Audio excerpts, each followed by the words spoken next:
നടനും BJP നേതാവുമായ കൃഷ്ണകുമാറിന്റെ കള്ളിയായ മകൻ ദളിത് വിഭാഗത്തിൽപ്പെടുന്ന 3 സ്ത്രീകളെ കള്ളക്കേസിൽ കുടുക്കി ജാതി പറഞ്ഞ് നിന്റെ ഒന്നും പാർട്ടി എന്നെ ഒന്നും ചെയ്യാനില്ല, എനിക്കങ്ങ് കേന്ദ്രത്തിലാടാ പിടി എന്ന് പറയുന്ന ദിയാ കൃഷ്ണ നടത്തുന്ന സ്ഥാപനത്തിലെ ജീവനക്കാരുടെ മൊഴി.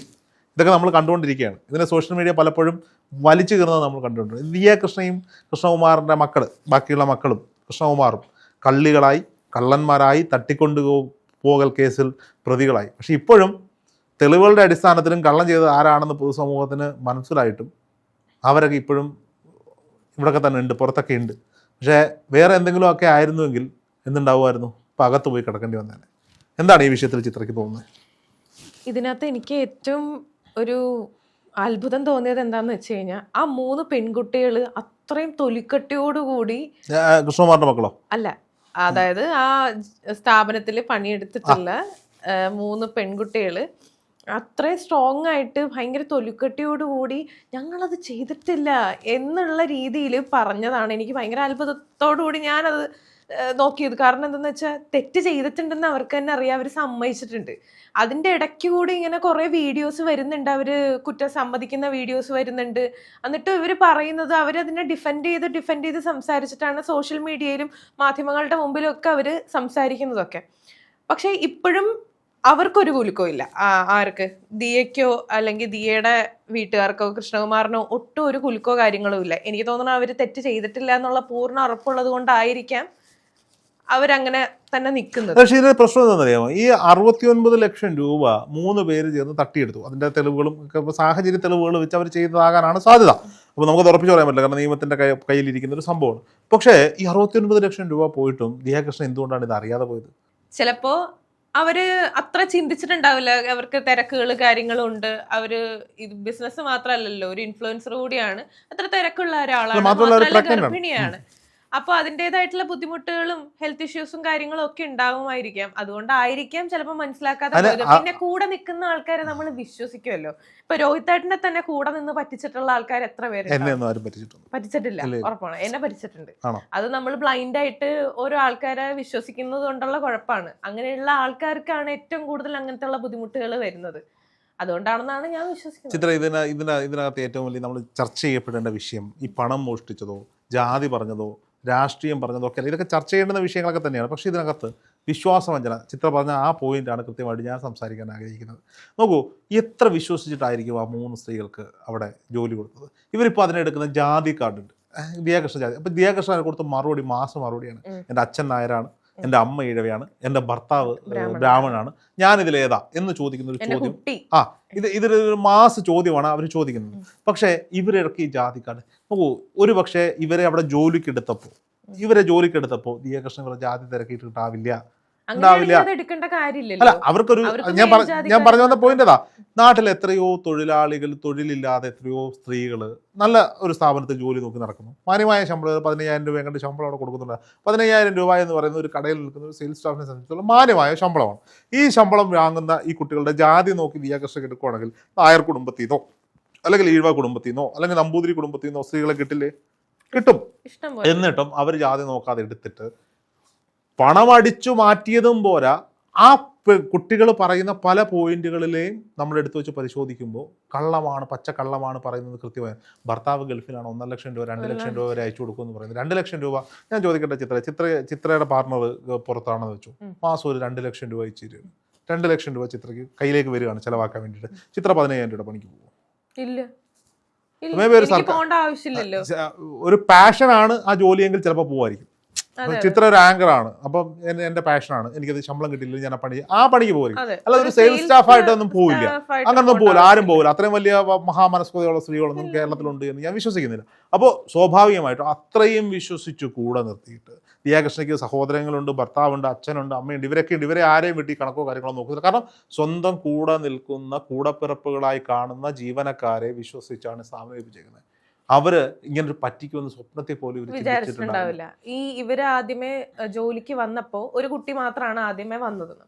അതിനുശേഷം ഇവരുടെ കസിൻസ് അല്ലെങ്കിൽ അവർക്ക് അറിയുന്ന ആളുകളാണ് പിന്നെ ആ 2 പെൺകുട്ടികളായിട്ട് വന്നത്. ഈ പെൺകുട്ടി എനിക്ക് തോന്നുന്നു മെയിനായിട്ട് ആദ്യമേ വന്ന ആ പെൺകുട്ടി ഒരുപാട് പറഞ്ഞിട്ടാണ് ഈ 2 കുട്ടികളെയും കൂടെ ആ സ്ഥാപനത്തിലേക്ക് എടുത്തത്.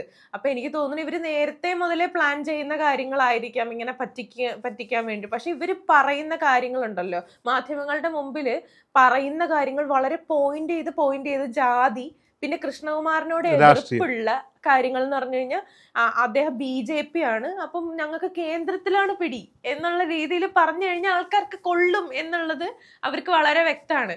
പക്ഷെ ഇവര് ആ തൊലിക്കട്ടിയോടുകൂടി സംസാരിച്ചതാണ് എനിക്ക് ഞാൻ പറഞ്ഞില്ല അല്ല, സ്വാഭാവികമായിട്ട് ഈ പറ്റിക്കലുകൾ ഇപ്പം ചില ആളുകൾ പറയാറുണ്ട്. ഇപ്പം ഞാനും ചിലപ്പോൾ പറഞ്ഞിട്ടുണ്ടാവും, ചിത്ര എന്നോട് ചോദിച്ചില്ല, രോഹിതേട്ടൻ്റെയും കൂടെ വന്നിട്ട് ആളുകൾ പറ്റിച്ചിട്ട് നമുക്ക് നമ്മളൊരു സ്ഥാപനം നടത്തുന്നു, നമ്മളുടെ കൂടെ ഒരുപാട് പേര് ജോലി ചെയ്യാൻ വേണ്ടി വരുന്നു, അവരവരുടെ കരിയർ നോക്കി പോകുന്നതിനെ പറ്റിക്കലാണെന്ന് നമുക്ക് പറയാൻ പറ്റില്ല. ഇപ്പം ഈ അടുത്ത സമയത്ത് ഒരാളിനോട് പറഞ്ഞതാണ്, എൻ്റെ കൂടെ അപ്പം ഈ ചാനലുകളിൽ വർക്ക് ചെയ്യുന്ന ഒരാളാണ്, ഒരു പയ്യൻ വന്നു, ഒരാളുടെ കൂടെ വന്നു, ഒരാളുടെ ചാനലിൽ ജോലിക്ക് വന്നു, അവിടെ നിന്ന് അവൻ ഈ പണിയൊക്കെ പഠിച്ചു, 1 വർഷം കഴിഞ്ഞപ്പോൾ അവൻ ഇറങ്ങി മറ്റൊന്ന് 2 ചാനൽ വർക്ക് ചെയ്തു, അവൻ്റെ എക്സ്പീരിയൻസ് വെച്ച് അവനൊരു ചാനൽ തുടങ്ങി, അത്യാവശ്യം മാന്യമായിട്ട് അത് സെറ്റായി പോന്നു. അപ്പോൾ ഈ ആദ്യത്തെ മുതലാളി എന്നോട് പറഞ്ഞാണ്, ഞാൻ കൊണ്ടുവന്നവനാ, എന്നെ പറ്റിച്ചിട്ട് പോയതാ. അപ്പം ഞാൻ അദ്ദേഹത്തിനോടൊന്നും പറയാൻ പോയില്ല. ഞാൻ ആലോചിച്ചു അതെങ്ങനെയാണ് പറ്റിക്കലാവുന്നത്.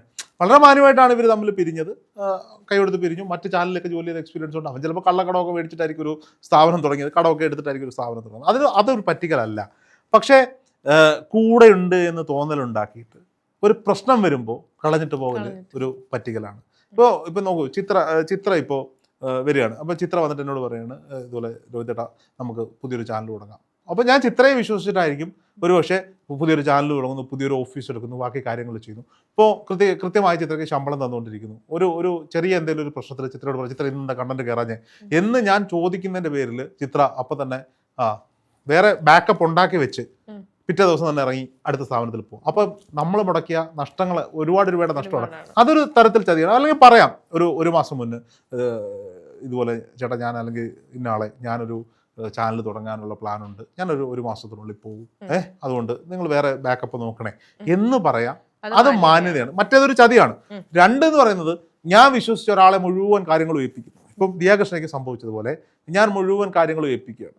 ഞാൻ മുഴുവൻ കാര്യങ്ങളും ഏൽപ്പിച്ചിട്ട് ഞാൻ നിങ്ങളെ വിശ്വസിച്ച് ഇടപെടുന്നില്ല, ഇതാണ് കണക്ക്, നിങ്ങൾ പറയുന്നതാണ് കണക്ക്. അതിൽ നിന്ന് പണം അടിച്ചു മാറ്റുക, ചെറിയ പൈസ ഒന്നും, വലിയ പണം അടിച്ചു മാറ്റുക എന്ന് പറയുന്നത് വലിയൊരു വിശ്വാസവഞ്ചനയാണ്. അപ്പോൾ ഒരു കാര്യം ചോദിച്ചിട്ടെടുക്ക്. ചിലപ്പോൾ ചേട്ടൻ എനിക്കൊരു ആവശ്യമുണ്ട്, 10,000 രൂപ തരുമോ? ഇത് വല്ലവൻ്റെയും പണമല്ലേ, അതെന്തിനാ അങ്ങനെ കട്ടെടുക്കുന്നത്? ചോദിച്ചെടുക്കുക, അല്ലെങ്കിൽ നിങ്ങൾ പണിയെടുത്ത് വാങ്ങുക. ഇതൊന്നും വല്ലാതെ അടിച്ചെടുക്കുന്നത് ഇത് ഒരു തരത്തിലുള്ള ചതിവായിട്ട് നമ്മൾ കാണണം, വിശ്വാസവഞ്ചനയായിട്ട് നമ്മൾ കാണണം. വിശ്വാസവഞ്ചനയുടെ ലോകത്താണ് നമ്മളെല്ലാവരും ജീവിച്ചുകൊണ്ടിരിക്കുന്നത് എന്നുള്ളതാണ് മറ്റൊരു കാര്യം. ഞാൻ പറയട്ടെ, ഇപ്പം ഞാൻ പറയാം, കഴിഞ്ഞ വർഷം ഇന്ന് ഞാൻ പെൺകുട്ടിയുടെ സ്റ്റാറ്റസ് കണ്ടതാണ്. അതായത് ഒലീവിയ ഡിസൈൻസ്, ഓർമ്മയുണ്ടാവും, അടൂര്. കഴിഞ്ഞ വർഷം ഇതേ ദിവസമാണ് അവർക്ക് പ്രശ്നം ഉണ്ടാകുന്നത്. അവർ ഇന്ന് രാവിലെ അതിൻ്റെ സ്റ്റാറ്റസ് ഇട്ടിട്ടുണ്ട്. ആ പ്രശ്നം നടന്ന സമയത്ത് ഇവരുടെ ഒരു ബൈറ്റിന് വേണ്ടി ഞാൻ നമ്പർ സേവ് ചെയ്തതാണ്, ഒലീവിയ അച്ചു എന്ന് പറയുന്നത്. അപ്പോൾ ഇടയ്ക്ക് മെസ്സേജ് അയക്കും, നമ്മുടെ വീഡിയോകളൊക്കെ കാണുമ്പോൾ എനിക്ക് മെസ്സേജ് അയക്കും, ഞാനും അവരുടെ പുതിയ ഡിസൈനൊക്കെ കാണുമ്പോൾ കൊള്ളാമെന്നൊക്കെ പറഞ്ഞ് മെസ്സേജ് അയക്കുന്ന ഒരു ബന്ധം അവരുമായിട്ടുണ്ട്. അപ്പോൾ ഇന്ന് രാവിലെ അവരുടെ സ്റ്റാറ്റസ് ഇതേ ദിവസമാണ് അവർക്ക് അവിടെ പ്രശ്നം ഉണ്ടായത്. നോക്കൂ, അവരുടെ പ്രശ്നങ്ങളിലേക്ക് ഞാൻ പോവല്ല, അവിടെയും ജീവനക്കാരാണ് അവരെ. ആ ജീവനക്കാർ ഇന്ന് എവിടെയാ ഞാൻ ചോദിക്കുകയാണ്. അവരിന്നും മറ്റേതെങ്കിലും സ്ഥാപനത്തിൽ ഈ 10,000-15,000 രൂപയ്ക്ക് ജോലി, അവർക്ക് എന്തെങ്കിലും സംഭവിച്ചിട്ടുണ്ടോ? ഇല്ല. സത്യം അവരുടെ കൂടെ ആയതുകൊണ്ടാകാം അവരിപ്പോൾ എറണാകുളത്ത് ഷോറൂം, ഞാൻ മനസ്സിലാക്കുന്ന എറണാകുളത്ത് ഷോറൂം തുടങ്ങി, പുതിയ ഷോറൂമായി, അവർക്ക് സെയിൽസ് സ്റ്റാഫുകൾ ഇടമ്പോൾ അവർ കുറച്ചും കൂടി വിജിലന്റ് ആയി. ഇതിനു കൊണ്ട് ബുദ്ധിമുട്ടുണ്ടാവുന്ന ആർക്കാന്നറിയോ? പിന്നീട് വരുന്ന സ്റ്റാഫുകളെ ഇവരങ്ങനെ കാണാൻ പറ്റൂ. മാത്രല്ല, ഇപ്പൊ ഓരോ മുതലാളിമാരുണ്ട്, അല്ലെങ്കിൽ അത് തൊഴിലാളികളാണ് എന്നുള്ള രീതിയിൽ ഇടപെടാത്ത മുതലാളിമാരുണ്ട്.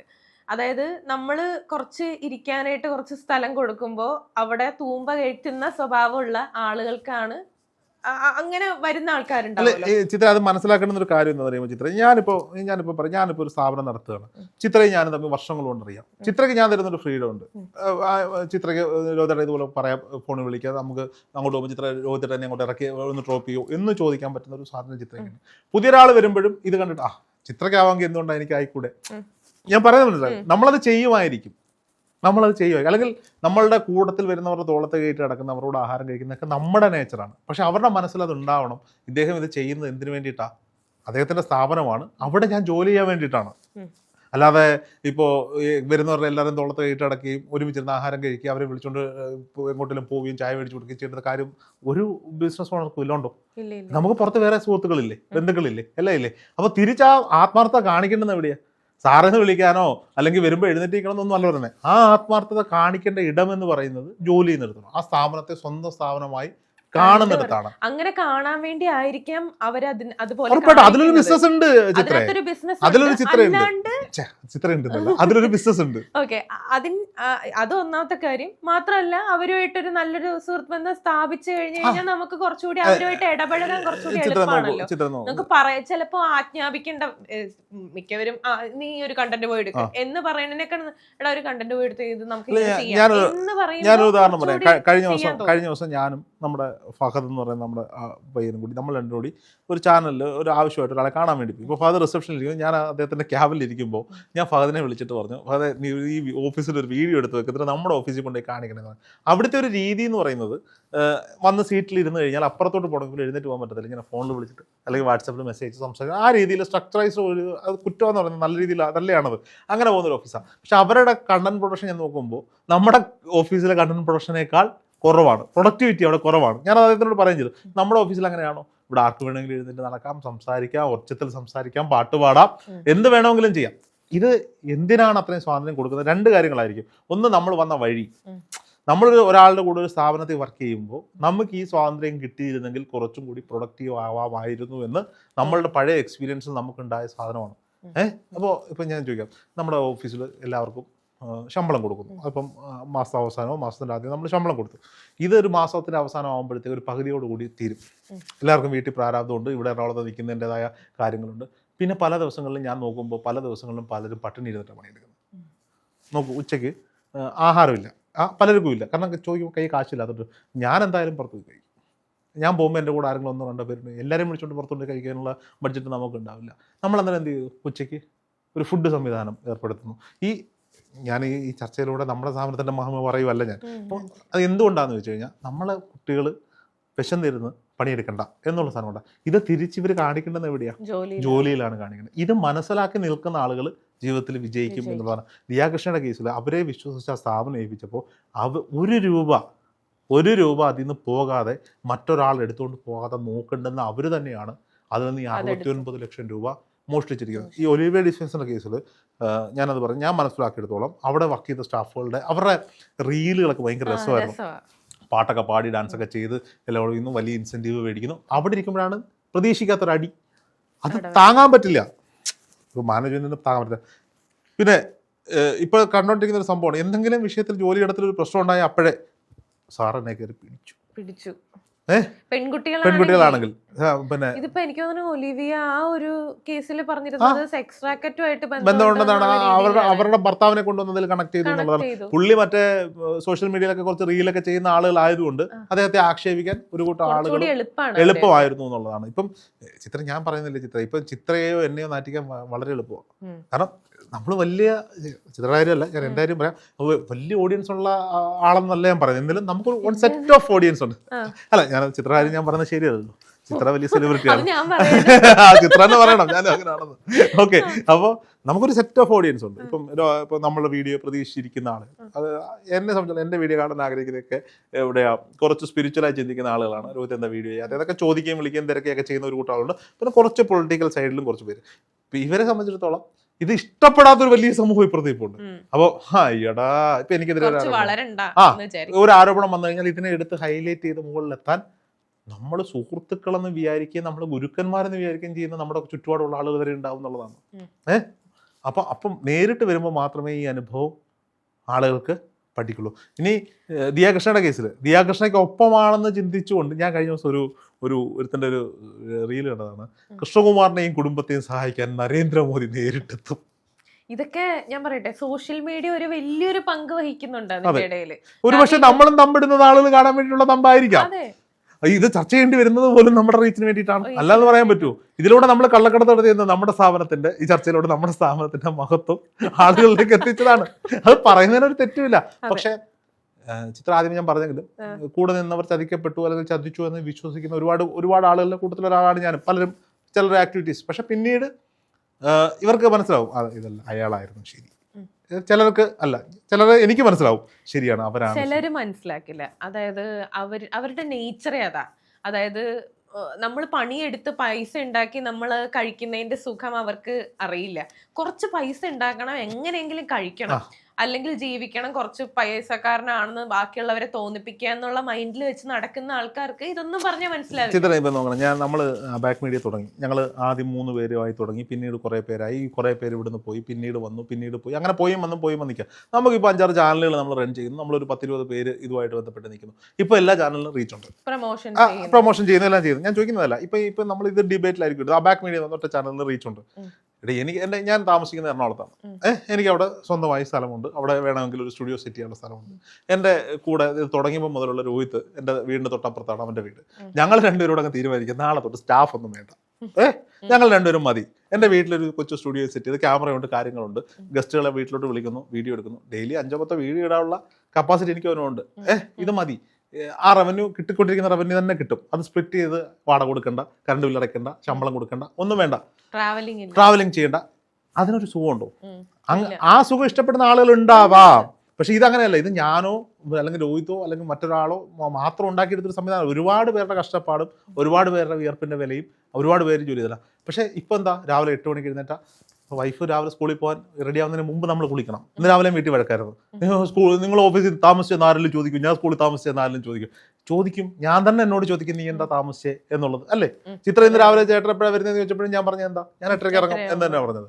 അപ്പോൾ ആ കൃത്യസമയത്ത് ഓഫീസിൽ എത്താന്ന് പറഞ്ഞിട്ടുണ്ടെങ്കിൽ ഉത്തരവാദിത്തം മറ്റേ പിള്ളേർ വരിക. ചേട്ടൻ വരുമ്പോൾ 11 മണിയാവും. അപ്പോൾ ഞങ്ങളൊരു 9:30 മെസ്സേജ് അങ്ങ് അയച്ചിട്ട് പതുക്കെ പോയി ചായക്കട. ഇപ്പം എന്താ, ചേട്ടൻ 10 മണിക്ക് വരും, അതിന് മുമ്പ് ഓഫീസിൽ എത്തണം എന്നൊരു ചിന്താഗതി അവർക്കുണ്ട് എന്നുള്ളതാണ്. അപ്പോൾ സ്വാഭാവികമായിട്ട് ഞാൻ ഈ കാര്യത്തിൽ ദിയ കൃഷ്ണയെ മാത്രമേ കുറ്റം പറയൂ. നമ്മൾ പെർഫെക്റ്റ് ആയിരുന്നാൽ മാത്രമാണ് നമ്മുടെ ജോലിക്കാരും അതുപോലെ ചെയ്യുള്ളൂ എന്നുള്ളതാണ്.